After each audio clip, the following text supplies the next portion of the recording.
I'm Vikas. And I'm Nipun.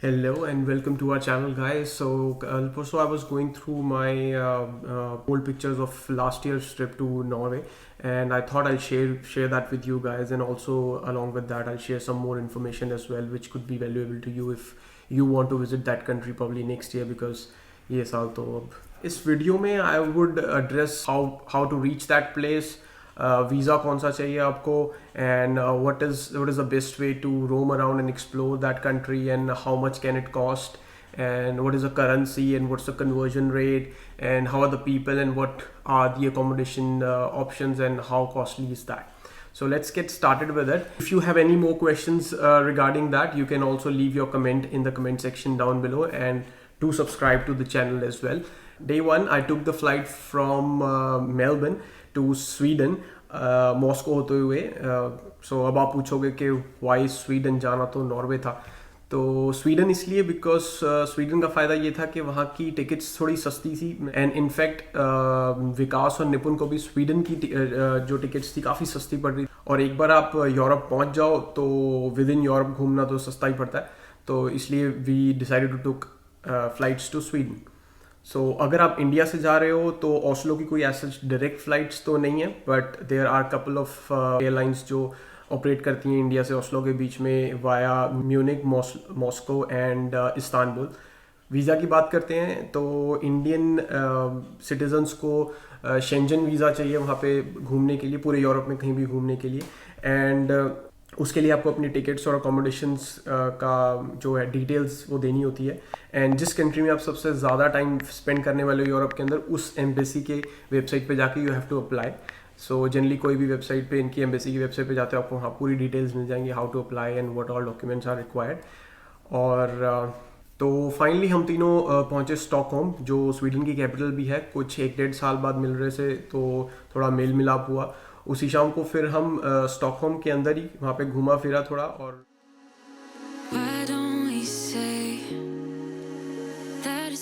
और इस दिन योगी का फिटबिट भी चोरी हो गया था फ्लाइट में.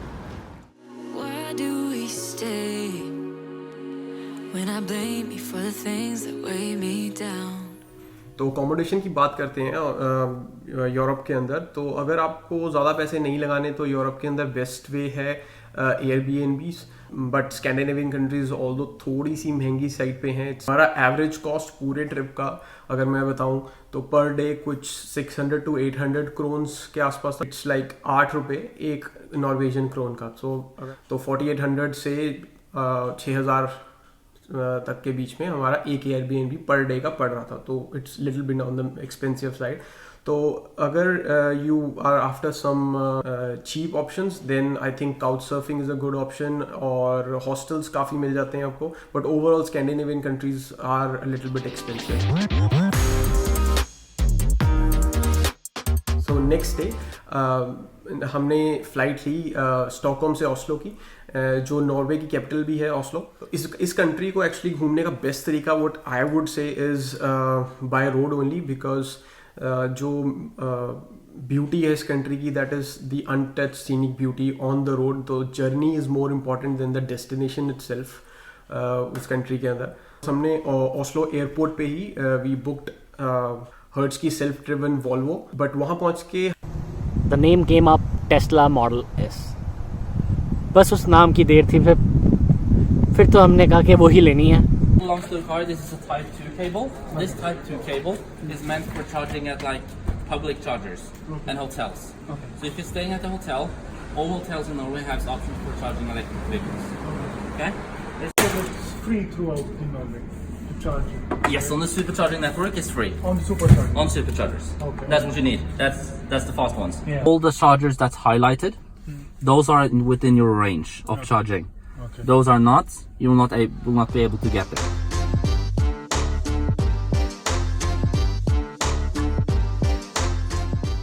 तो अब आते हैं टेस्ला के फ़ायदे पे. तो नॉर्वे के अंदर इलेक्ट्रिक व्हीकल्स को काफ़ी प्रमोट किया जाता है वहाँ पे, काफ़ी इसके लिए रिबेट्स, आपको कोई टोल नहीं देना पड़ता, आपको कोई पार्किंग फीस बहुत कम है हर जगह। हाँ, फेरी पे हाफ प्राइस मिल जाता है आपको। फेरी पे half price is very important because the ferries actually is a part of their national highway, तो सारा ट्रांसपोर्ट फेरीज के थ्रू ही चलता है। ब्रिजेस भी हैं, टनल्स भी हैं, but ferries is also very important part of Norway's geography और you can say transport network.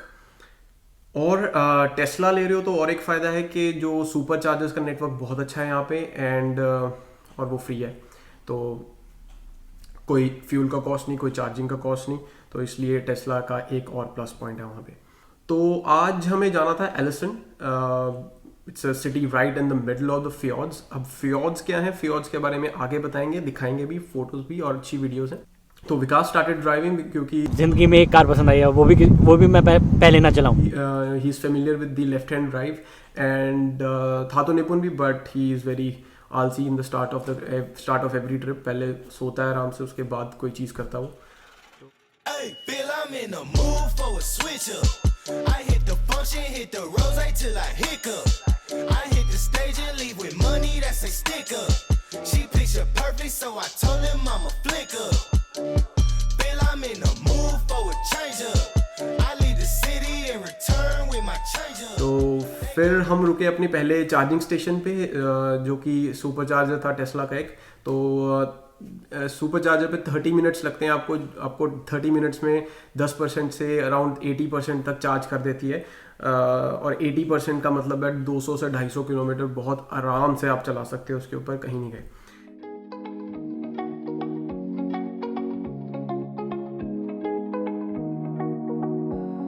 Then going through the beautiful landscape of Norway, हम पहुंचे ट्रोल्सपाथ व्यू पॉइंट, जो कि एक right in the middle of national park के है।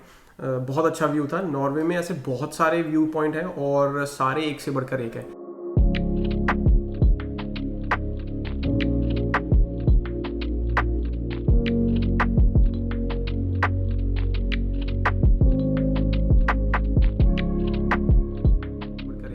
तो इसके बाद हम एलिसन पहुंचे अपने एयरबीएनबी पे, जो अगेन बहुत अच्छा था। थोड़ा रेस्ट किया एंड आसपास एलिसन जो सिटी है वो घूमा। अच्छी मार्केट्स हैं वहाँ पे एंड लोग भी बहुत अच्छे थे, काफ़ी फ्रेंडली लोग हैं वहाँ पे। तो नेक्स्ट डे, इस दिन हमको जाना था बर्जन और बर्गन, आई थिंक बर्गन बोलते हैं उसको। तो जो आई गेस नॉर्वे की सेकेंड लार्जेस्ट सिटी है after Oslo. Today I took the control of steering. मेरे को कल से बहुत मन कर रहा था जलाने का, but I was feeling a little reluctant. तो थोड़ा मुश्किल लगा स्टार्टिंग में, but then I got used to it. तो इस दिन रास्ते में 2 से 3 फेरीज भी आई। एक्चुअली में जो मैंने आपको बताया पहले कि नॉर्वे की नेशनल हाईवे का पार्ट है वो, तो फेरी भी 2-3 आई। तो it's really nice experience on the ferries as well. 15 से 20 मिनट की जनरली राइड होती है एंड उसी पे कैफ़ेज वगैरह होते हैं, तो you can have coffee and it's kind of a break in middle of आपकी जर्नी में, एक ब्रेक सा हो जाता है। It's a nice thing. तो उसके बाद हम पहुँचे लोइन स्काई लिफ्ट। काफ़ी फेमस जगह है ये पूरे नॉर्वे की। बाहर से लोग काफ़ी आते हैं स्पेसिफिकली इस जगह के लिए, क्योंकि यहाँ पे ऊपर जाने के लिए एक तो ट्रॉलीज़ हैं जिसको हमने यूज़ किया, एंड एक विया फ्रेटा भी है। तो via ferrata is like mountaineering with ropes and all that, harnesses and equipments. तो वो भी एक अलग एक्सपीरियंस है जो हम नहीं कर पाए, उसके लिए पहले बुकिंग करनी पड़ती है। एंड बहुत ही अल्टीमेट जगह है। हम लोगों ने वहाँ पे अपना 1-2 घंटे स्पेंड किए, बहुत सारे पैसे स्पेंड किए। उसका भी एक अलग ही मज़ा था। एक तो व्यू और ऊपर से वर्ल्ड कप का इंडिया का मैच, पीछे फेरीज चल रही हैं पहाड़ों के बीच में और हमने मैच लगाया हुआ है।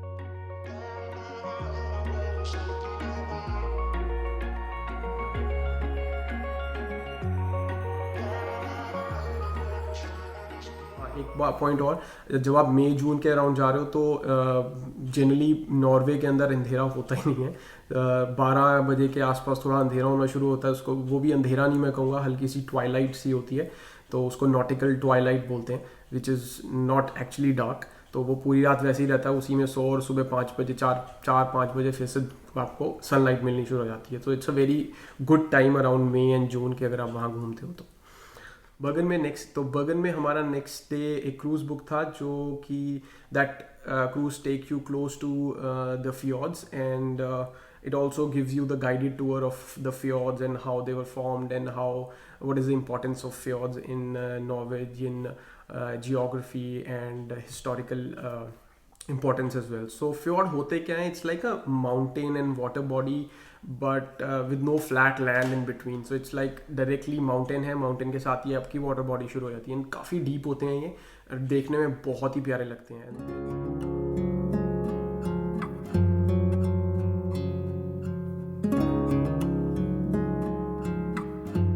When we explored the market of Bergen, यहाँ के लोग जनरली काफ़ी फ्रेंडली थे एंड पोलाइट भी थे. सो हाँ, खाने में आपको इंडियन वेजिटेरियन ऑप्शंस बहुत आराम से मिल जाएंगे. इंडियंस काफ़ी हैं यहाँ पे.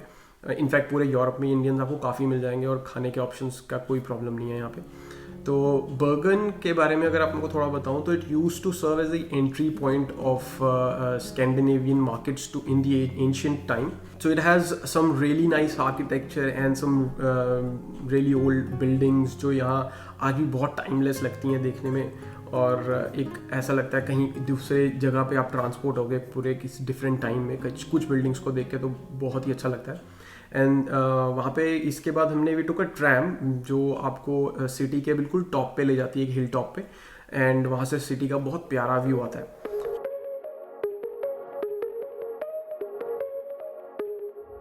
तो थोड़ी सी वहाँ मस्ती वस्ती करने के बाद हम लोग निकल पड़े फिर से रोड पे. Just look at this waterfall. We just saw this on the way. इस जगह कोई कुछ खास नाम नहीं मुझे याद हो, ये कोई खास ऐसे टूरिस्टी स्पॉट नहीं था. झरना देख के पोस्ट तो बनता है यार.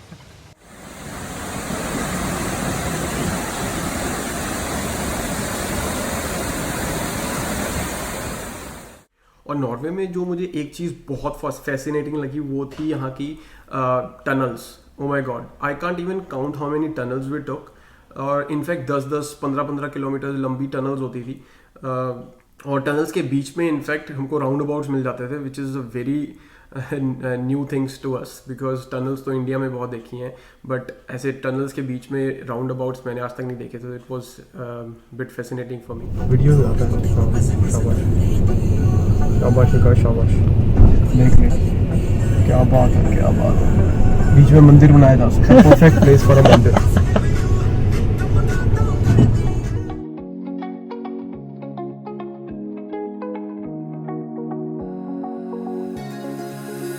Now that I'm looking back, I can see all the signs I tried to fill in the cracks that were spread in my mind, but I was all out of hope, lost in an endless maze. The emptiness had a fall. तो रास्ते में कुछ बहुत stunning views का नज़ारा लेते हुए हम पहुँचे बोकन में भी हमारा सेम एयरबीएनबी ही बुक था.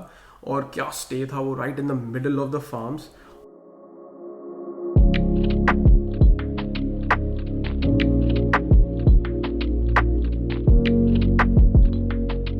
साथ में विकास के साथ बैठ के वहाँ पे मैंने वाइन भी पी थी. और the way he pores the wine, देखो बाय गॉड बिल्कुल अमृत लगती है. Shit, I was really sleepy.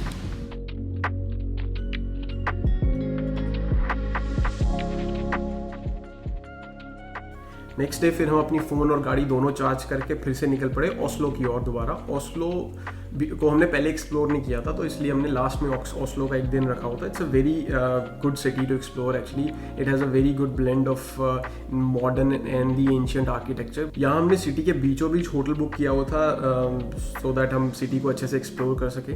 और नॉर्वे की सबसे अच्छी बात यह है कि अगर आप समर्स में जाते हो तो मैंने आपको जैसे बताया कि यहाँ पे रात होती नहीं तो आप पूरा टाइम एक्सप्लोर कर सकते हो. किसी दिन रात को आई गेस 1-2 बजे के आसपास चांद दिख जाता था. 2 मिनट के लिए चांद आएगा बट सूरज साथ में आ जाएगा. तो इंडिया में गर्मियों में शाम के 6-7 बजे वाला मौसम होता है, वैसा मौसम होता है हर रात के 12-1 बजे के आसपास. बस इसके बाद हमने एक दूसरे को यहाँ से अलविदा किया और मैं निपुण के साथ पहुँच गया एम्स्टरडैम. सो इस दिन हमने नेक्स्ट डे हमने एम्स्टरडैम एक्सप्लोर किया साइकिल पे. And I mean that's the best way to explore Amsterdam अब कभी जाते हो बिकॉज एम्स्टरडैम में प्रॉपर साइकिल ट्रैक्स बने हुए हैं. And most of the people like 50 to 60% of the people over there use bicycle for their commutes. जो कि बहुत अच्छी चीज़ है, मुझे बहुत डिफरेंट भी लगी। मैंने इतनी साइकिल्स एक बारी में कभी नहीं देखी थी अपनी लाइफ में, बट वहाँ पे इतने लोग साइकिल्स यूज़ करते हैं, एज्ड, यंग, एवरीवन। तो it's a very nice place, और they have all the infrastructure as well जो कि साइकिलिस्ट्स को चाहिए होता है। तो यहाँ ख़त्म होता है मेरा लास्ट ईयर का यूरोप ट्रिप। यहाँ से I took back flight to home next day, और जस्ट एक FYI है यहाँ पे कि मैंने जो एयरलाइन ली थी, Aeroflot airlines, it's a Russian airlines, service was pathetic, and I would prefer air Asia और ओवर इट। तो यू कैन इमेजिन कि कितनी बेकार इनकी सर्विस है। स्टाफ वॉज वेरी रूड, और बैगेज में मेरा जाते हुए कई चीज़ें मैं मिसिंग थी, और जब उसको रिपोर्ट किया तो then they on the phone there was another rude staff. तो मुझे सामान तो कभी नहीं मिला, बट प्यार से उन्होंने बात तक भी नहीं करी। And on the flight as well it was very I mean the aircraft बहुत पुराने एयरक्राफ्ट्स हैं, प्लस जो सर्विसेज हैं ऑन द एयरप्लेन पैथेटिक, खाना pathetic, everything, nothing was good about it. This airline time से नहीं चल रही, कभी भी आपकी कैंसिल हो जाएगी ये फ्लाइट्स, तो there are lots of things. I hope आपको ये वीडियो अच्छा लगा होगा, तो hit the like button if you like it, and subscribe to our channel. And Melbourne में रिस्ट्रिक्शंस भी खुलने वाली हैं ऑलमोस्ट। आई थिंक 8 सितंबर को न्यू रिस्ट्रिक्शन रूल्स आएंगे, और उसके बाद 26 अक्टूबर को दोबारा से they will revise. So will start exploring Australia as well, a little bit, Victoria to be precise, and then will make more videos. And stay tuned guys, and bye for now. Have a nice day. Bye.